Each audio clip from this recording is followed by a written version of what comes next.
Assalamualaikum dan selamat sejahtera. Saya Nurul Daya binti Bakri dari Kumpulan 4 ingin membentangkan kepentingan modal insan dalam pembangunan negara. Modal insan ini atau dipanggil human capital adalah modal atau apa yang dapat dikeluarkan dari seseorang insan untuk dimanfaatkan. Dengan erti kata lain, modal insan merujuk kepada semua yang bersumberkan dari manusia. Oleh itu, modal insan juga boleh disamakan dengan istilah sumber manusia. Selain itu, modal insan merupakan perimbangan pembangunan fizikal yang berteraskan ilmu, pengetahuan dan kemahiran yang merangkumi nilai etika dan minda yang progresif serta kesedaran budaya yang tinggi.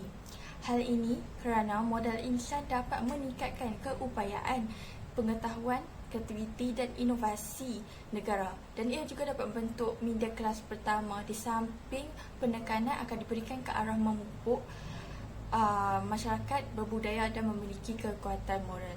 Oleh sebab itulah modal insan ini dia satu aspek yang tidak boleh diabaikan. Okay, sekarang saya akan membincangkan apa itu konsep modal insan. Modal insan sering diartikan sebagai sekumpulan atau aset harta yang dapat digamblingkan ke dalam pelbagai kegiatan untuk menghasilkan keluaran yang menguntungkan. Namun, modal insan adalah ciri-ciri yang dimiliki oleh pekerja yang menyebabkan mereka lebih produktif. Modal insan ini boleh dipupuk melalui pendidikan, latihan sebelum bekerja dan latihan semasa bekerja. Aspek yang mencirikan modal insan ialah: pertama, modal insan tidak boleh diperdagangkan. Ia merupakan pengetahuan dan kemahiran yang menjadi hak milik seseorang individu yang diperoleh di atas keupayaan diri sendiri. Setiap individu dia tak sama, dia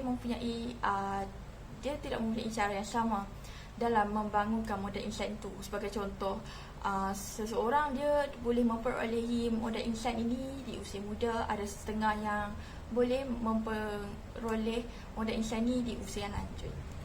Okey, yang kedua, modal insan dapat dilihat dari aspek kualiti dan kuantiti. Sebagai contoh, seorang individu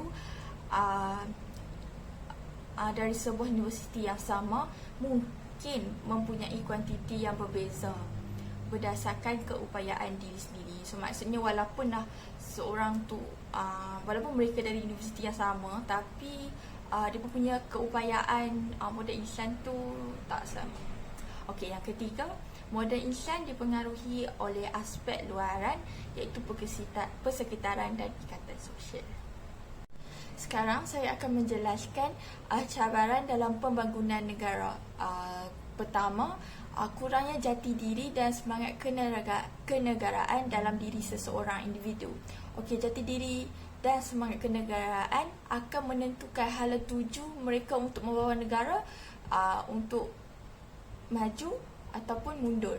Okey, semangat ini amat penting supaya generasi yang akan memimpin negara pada masa depan dapat melakukan semua perkara demi kepentingan negara mereka dan tidak melakukan perkara yang membawa kerugian kepada negara.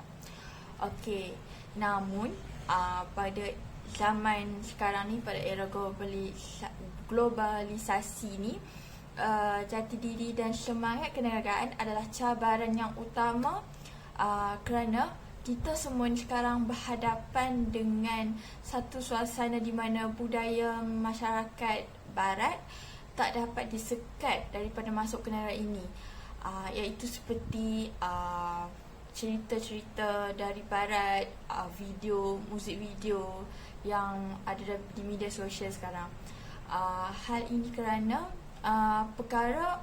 perkara-perkara sebeginilah sangat memberi kesan kepada mendalam kepada seseorang, terutamanya di kalangan remaja, sebab kalangan remaja ni sedang terpengaruh. Jika tiada jati diri dalam diri mereka, mereka akan mudah terpengaruh. Okey, penyebaran budaya luar ini akan menyebabkan terbentuknya satu masyarakat baru, iaitu masyarakat yang tiada identiti. Assalamualaikum dan salam sejahtera saya ucapkan. Saya Nurul Syafiqah binti Rasidi akan menyambung apa yang dibincangkan oleh Nurul Hidayah sebentar tadi, iaitu cabaran dalam pembangunan modal insan. Cabaran yang kedua adalah tiada sikap berdikari di dalam diri individu tersebut. Berdikari bermaksud segala perkara yang kita lakukan dengan usaha kita sendiri tanpa memerlukan bantuan orang lain.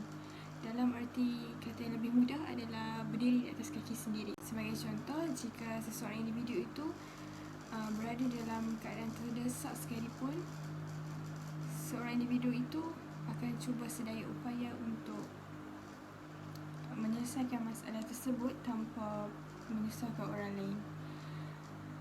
Dan globalisasi yang melanda pada hari ini perlu disusuli dengan masyarakat yang berdikari, kerana zaman sekarang banyak persaingan berlaku. Persaingan saya maksudkan adalah persaingan antara diri sendiri dan juga orang lain. Contoh realiti yang berlaku pada hari ini adalah ramai mahasiswa yang berdikari mencari inisiatif sendiri untuk mencari rezeki tanpa mengharapkan bantuan daripada pihak kerajaan maupun swasta. Selain itu, kurangnya kecintaan terhadap ilmu juga merupakan cabaran dalam pembangunan modal insan terhadap pembangunan negara. Kurangnya minat seseorang individu itu untuk membaca menyebabkan mereka ketinggalan dalam pelbagai perkara. Melalui pembacaan juga, ia akan membantu untuk membentuk dan membina minda kelas pertama. Dengan membaca, seseorang individu itu dapat menambah ilmu dan juga dapat mengetahui apa yang sedang berlaku di sekeliling mereka, supaya mereka dapat melakukan tindakan yang sewajarnya. Seterusnya saya akan membincangkan akibat jika pembangunan modal insan ini diketepikan. Jika perkara ini diketepikan, akan berlakunya kemasukan tenaga kerja yang tidak mendapati kemahiran yang dikehendaki oleh industri. Selain itu, peningkatan masalah sosial juga akan berlaku. Sebagaimana yang kita sedia maklum, peningkatan masalah sosial adalah berpunca daripada masyarakat yang kurang mempunyai kesedaran dan tanggungjawab terhadap diri sendiri, masyarakat sekeliling dan juga negara.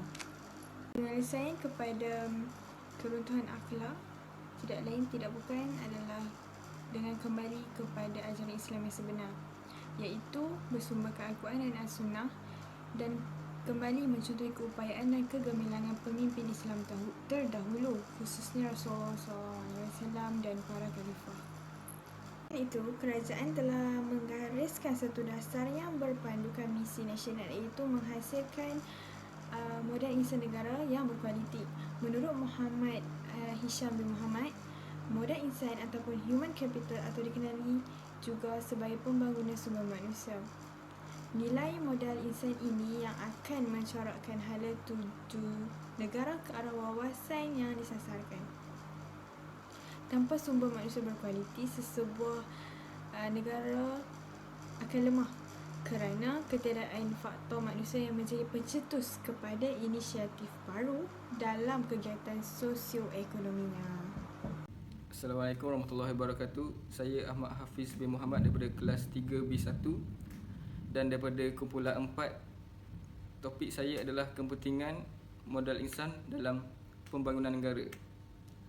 Antara kepentingan pembentukan modal insan sebagai pekerja yang berakhlak mulia, akhlak memainkan peranan yang sangat penting dalam kehidupan individu Muslim. Tanpa akhlak, maka rosaklah sesebuah kehidupan dan akan hancurlah sesebuah negara.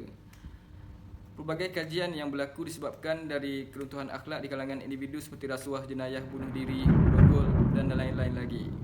Apa yang menyedihkan ialah keruntuhan akhlak yang berlaku di kalangan individu Muslim, khususnya ramai yang mengakui dirinya sebagai Muslim tetapi tidak memiliki akhlak sebagaimana seseorang Muslim yang benar-benar menghayati Islam dan panduan yang digariskan dalam Al-Quran.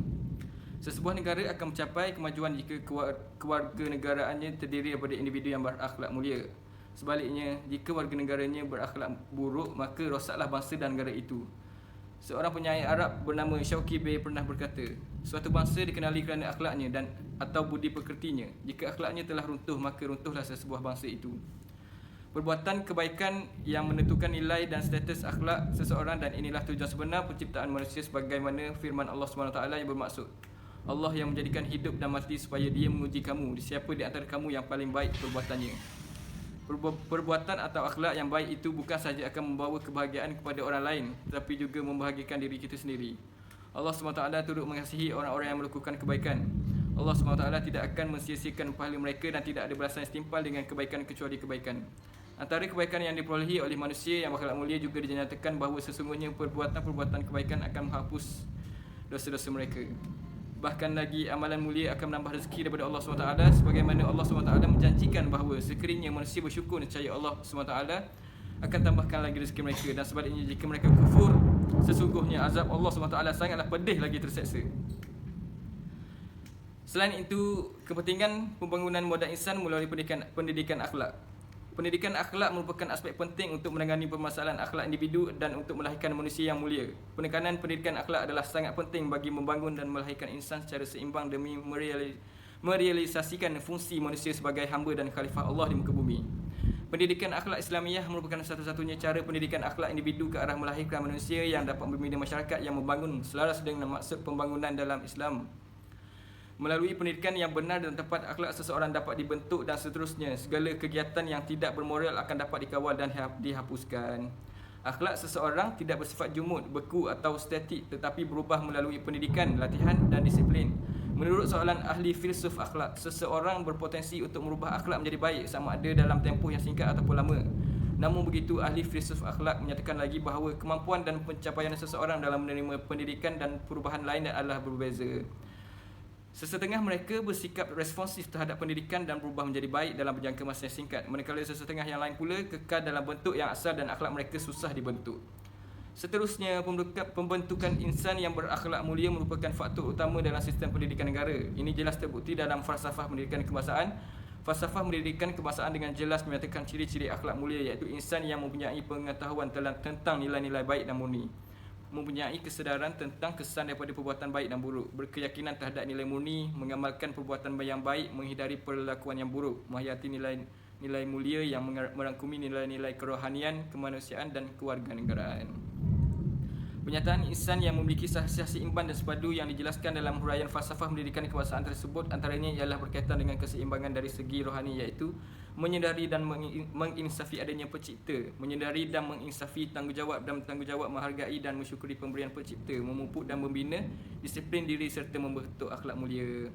Pendidikan di Malaysia adalah suatu usaha berterusan ke arah lebih memperkembangkan kebolehan individu secara menyeluruh dan bersepadu untuk mewujudkan insan yang seimbang dan harmonis dari segi intelek, rohani, emosi dan jasmani. Berdasarkan kepercayaan dan ketaatan kepada Tuhan, usaha ini adalah bertujuan untuk melahirkan rakyat Malaysia yang berilmu, pengetahuan, berketerampilan, berakhlak mulia, bertanggungjawab dan berkeupayaan mencapai kesejahteraan diri serta memberikan sumbangan terhadap keharmonian dan kemakmuran keluarga, masyarakat dan negara kita. Pendidikan akhlak merupakan asas perkembangan minda dan khasiat seseorang ke arah membentuk budi pekerti yang mulia sesuai dengan fitrah kejadian manusia. Pendidikan akhlak yang benar akan membentuk seseorang agar mampu menguatkan diri daripada terdorong ke arah kejahatan. Justeru terdapat pelbagai pandangan dalam Al-Quran yang melibatkan pelaksanaan akhlak dan kepentingan akhlak sama ada kepada diri sendiri, masyarakat, bangsa ataupun negara. Ini kerana kemurnian akhlak individu turut mempengaruhi kecemerlangan dan kejatuhan sesuatu tamadun. Muslim yang berupaya memindahkan pendidikan akhlaknya kepada pembentukan pribadi mulia dan berbudi pekerti akan mampu memberi kesan yang positif terhadap pembinaan masyarakat dan tamadun manusia. Antara kesimpulan yang boleh kita perolehi daripada kepentingan pembangunan moden insan ini adalah: yang pertama, dapat meningkatkan bina upaya generasi muda Malaysia ke arah melahirkan guna tenaga yang terlatih dan berdaya saing, sepadan dan mencukupi dengan keperluan negara pada masa depan. Yang kedua, pendidikan memainkan peranan penting dalam usaha membangunkan moden insan yang mempunyai jati diri yang kukuh, berketerampilan, berkepribadian mulia, berpengetahuan dan berkemahiran tinggi. Yang ketiga, moden insan yang ingin dihasilkan perlu untuk berfikir secara kritis dan kreatif, berkemahiran menyelesaikan masalah, berkeupayaan mencipta peluang-peluang baru, mempunyai ketahanan serta kebolehan untuk berhadapan dengan persekitaran dunia global yang sering berubah-ubah. Yang keempat, untuk mempunyai pemimpin yang cemerlang, pemahaman dalam penghayatan modal insan adalah penting untuk menjadikan negara kelas pertama. Yang kelima pula, penghasilan mutu rakyat yang berkualiti dapat dijalankan dengan berkesan selepas kerajaan mengetahui isu-isu yang berkait rapat dengan pendidikan dalam konsep pembangunan insan. Dan yang keenam pula, pengkaji dapat memahami keperluan dan kepentingan pembangunan insan dalam sistem pendidikan di Malaysia. Dan yang terakhir, penyelesaian oleh semua pihak dalam menangani cabaran dan menjayakan pembangunan insan dalam sistem pendidikan di Malaysia. Okey, itu saja daripada saya. Sekian, terima kasih.